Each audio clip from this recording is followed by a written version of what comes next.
Welcome to episode 540 of Salsidoparanormal, and tonight I'm sharing true paranormal stories from the web.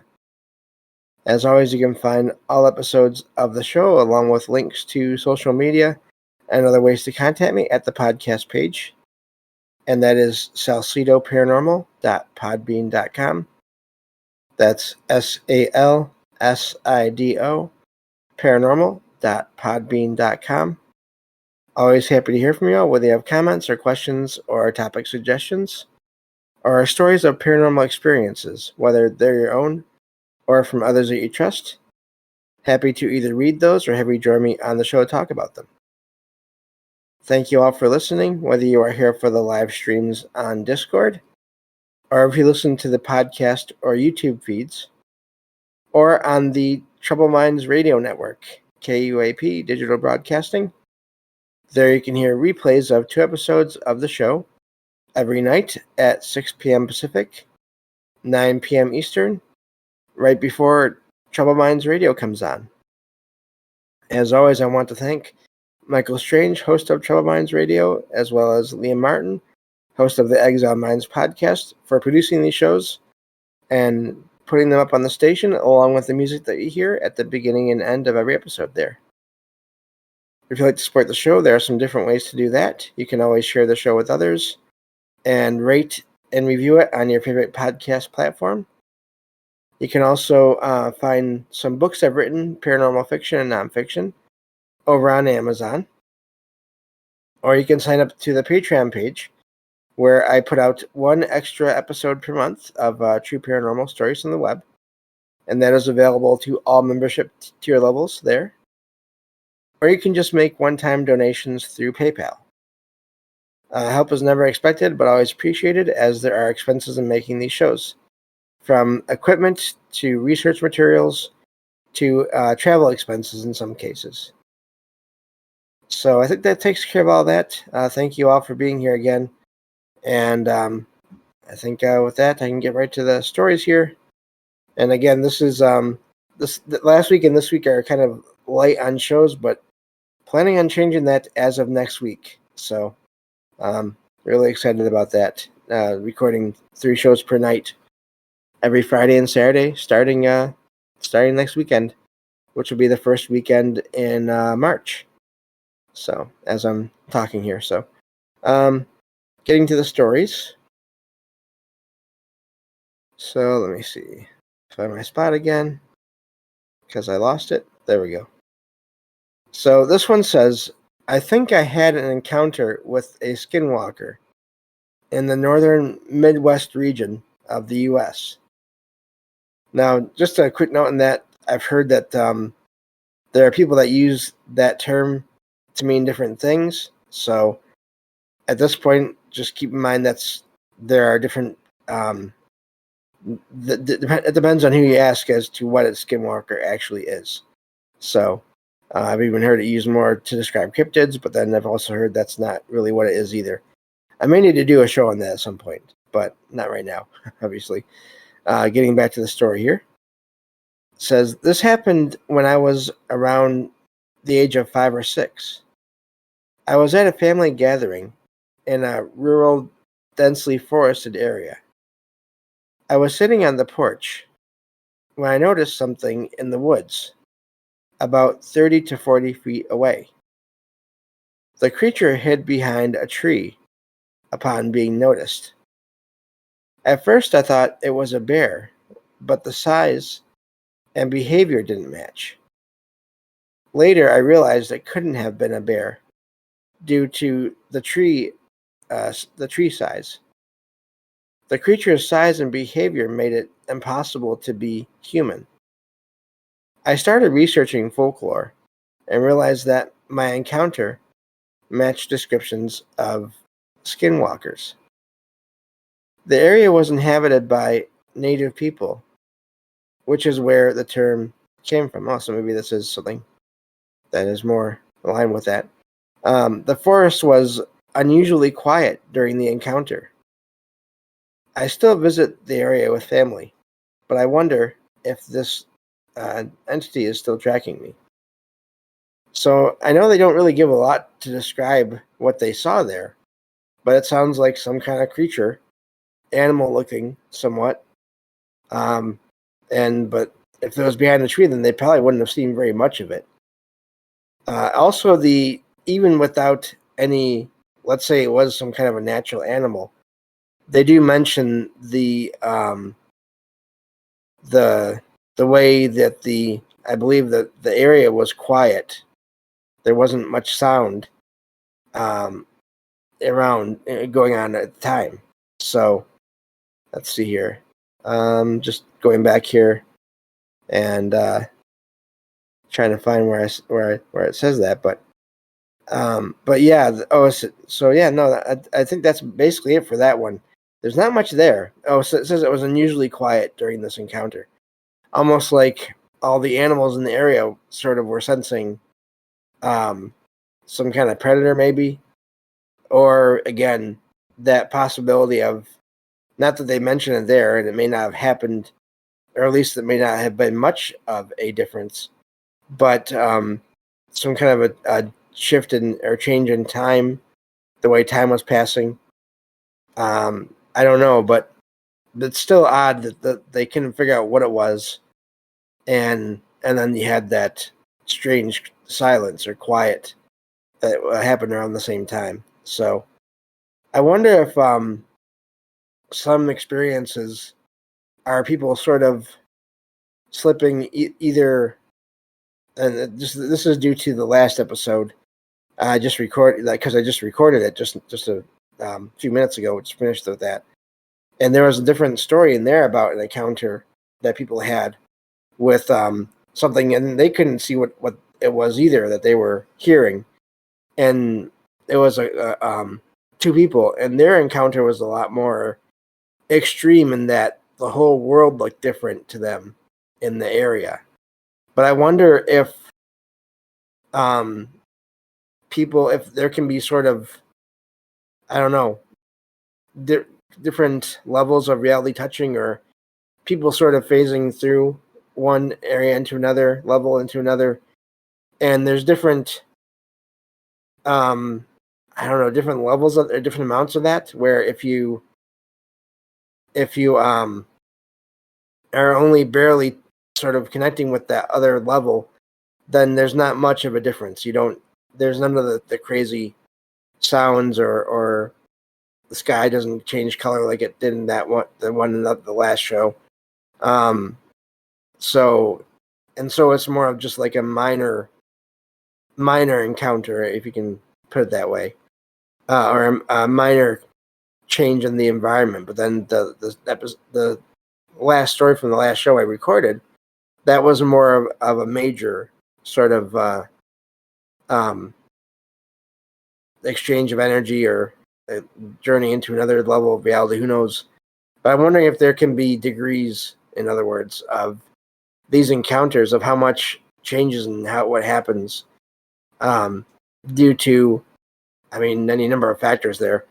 I'm just wondering if that's a possibility, because it sounds almost like, and I'm thinking about this now with other encounters I've heard about, where there are some where it's just someone sees something for just a minute and then it's gone, and there are others where they barely see anything at all, but they hear something. In other words, it seems like there can be levels to these encounters as far as how strange they get, and I wonder if that's sort of determined by the people that are having the experience, and or the just different conditions in the environment, if that can sort of lead to more or less intense experiences that people have in these situations. So just a thought. I have no idea, but that's what comes to mind, again, just because of just finishing recording that last episode, um, and that last story in that one. So as usual, I don't know, but going on to the next story here. Let me see here. Okay. I lost it again. There we go. Excuse me. This one says, this happened in northern Michigan. which is kind of funny because I live in Michigan and from Michigan, but it says Northern Michigan, so that's a different area than what I'm in. At our house, which is surrounded by woods, with the nearest neighbors being half a mile away on each side. It happened around 3 in the morning. There's that time that happens in a lot of stories of encounters.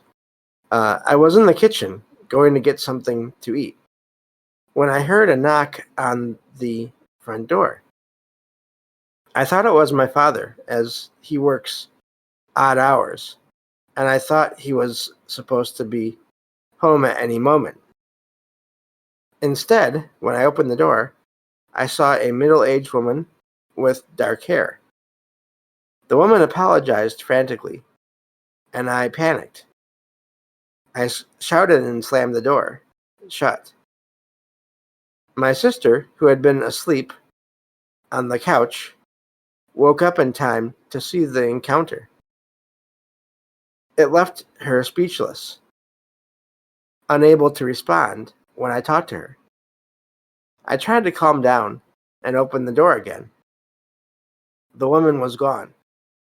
She had vanished without a trace. I then found out from my sister that my father was home and in bed. So I woke him up to tell him what had happened. We searched the property and surrounding areas, but didn't find any sign of the woman or of any vehicle activity either. The woman's sudden disappearance made me wonder if she had even been real, except my sister had seen her as well. I don't know if I believe in ghosts, but I still can't explain what happened. So that's the end of that one there. That's always odd when you have these encounters with people that don't seem to fit, or they disappear like that. It sounds like the writer there and their family knew the area well, so I kind of figure you have to take them at their word, or at least it's not a terrible idea to sort of consider that they know what they're talking about when they say that there's no way anyone could have gotten away without being seen that quickly. And then also no evidence of anyone being there as far as tracks on the ground or any kind of vehicle activity like they said. I'm glad that there was 2 people that saw this figure before they vanished. I wonder if there was some sense that the writer, the person that wrote the account there, got right at the beginning, which is what made them close the door, or if it was just being startled to see some adult that they didn't know. Sometimes I wonder about that in these encounters, if there's not some sense that people don't even realize at first that something is off, and they don't even consciously realize it until sort of midway through the encounter. Maybe that's why she it doesn't really say she. That's why they shouted out like that. So, but yeah. So I don't know. But that's not. There are a lot of accounts of figures sort of coming to the door of a place and knocking, and then just vanishing as soon as you look away or you close the door and open it again. That's I've heard a lot of accounts of that, and the way that these figures vanish sometimes, again, is it because they're a spirit and they sort of used up all their energy to appear at that one time? I think that's a possibility. There's also always the possibility of some kind of a overlap in time that lasted just long enough for the person to knock on the door. To me, that's an amazing concept, because I think I had that happen one time.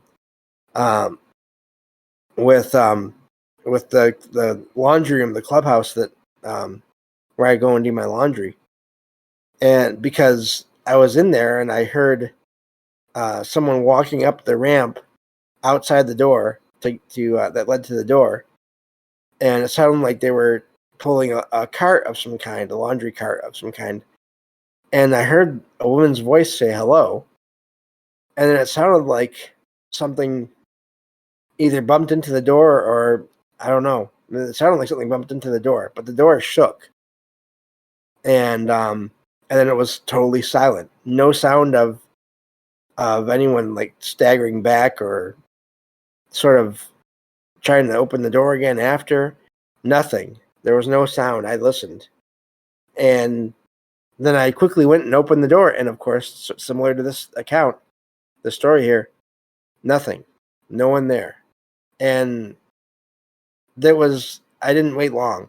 I mean, a few seconds, and the the doorway is not secluded at all to this laundry room. It's wide open. So even though I'm legally blind, I would have seen someone that was there, especially with a cart of any kind, trying to pull that along. So I do think that some of these things that are labeled, I mean, I guess they still are technically paranormal because they're not common. I do think that weird distortions or anomalies with time can explain a lot of these things. It doesn't mean that I know that's what it is for a fact, just a possible explanation for these things. So, so yeah, I wonder if that was what happened with that experience there. So, but anyway, moving on to one last one here we have for the show. It's a short one, so we'll see how it goes. This one says, my grandpa's twin brother passed away 2 years ago. My family and I were always close with him. His death was expected due to ongoing health issues. Recently, my mom told me that she had a strange dream. In it, she heard a knock on the door while alone at home. When she opened the door, she saw her uncle looking happy and younger than he had been when he passed. He carried a basket of fruit and said he was just visiting and gave the basket to her. My mom, being religious, interpreted the dream as a sign from heaven. She suggested that her uncle was in a happier, safer place. Even though I don't know what to think about ghosts, I find the idea comforting. And that's where that one ends. Yeah, the visitations, I do believe they happen. I'll leave the sort of the religious angle to anyone who is sort of interested in that. To each their own, as long as they're not harming anyone. So, but again, I've had experiences with visitations before, and I guess since we still have about 5-6 minutes, I can go into that a little bit, because I have had a few, and probably the most, I don't know, the most vivid and the most detailed one was with my grandma that had passed away several years ago now.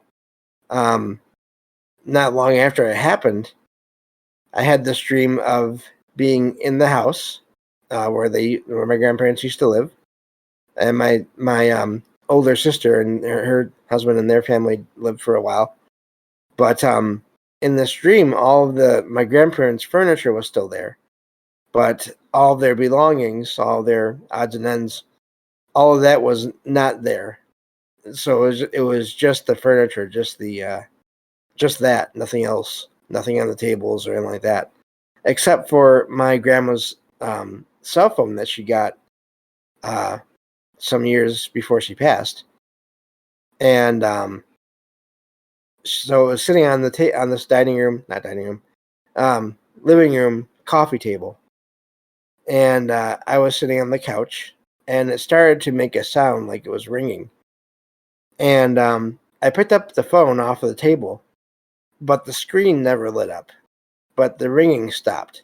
So I just somehow knew, I guess, or just didn't think about it, or was part of the mechanics of the whole event.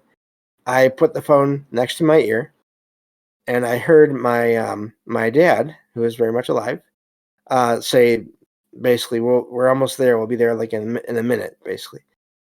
And I said, "Okay." And then the phone went quiet, and I put it back on the table. And again, never lit up, never showed a screen to answer or end the phone call. But so I put it down on the table, and a moment later, the front door opened, and my family, who is again everyone, and I got the sense that they were just images of them.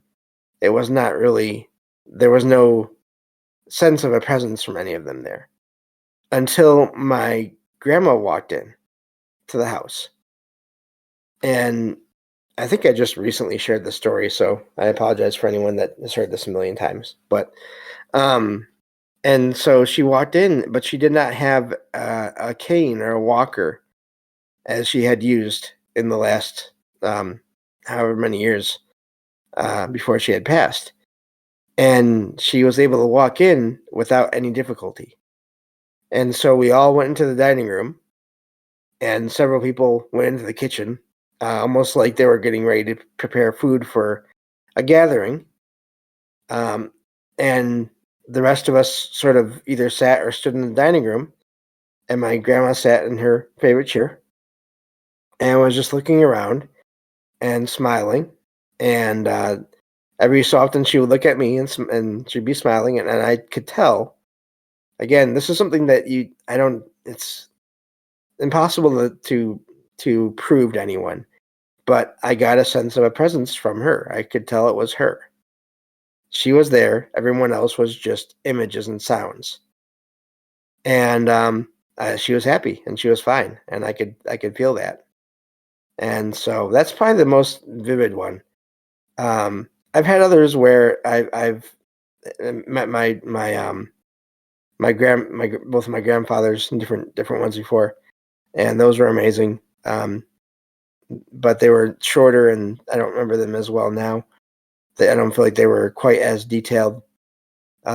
So I do believe that the visitation thing is something that can happen, and how it works, I don't know, but yeah. So that was a neat one to end on there, and so yeah, just a quick note. Like I said, um, I'm going to try at least for the next couple weeks to do more shows.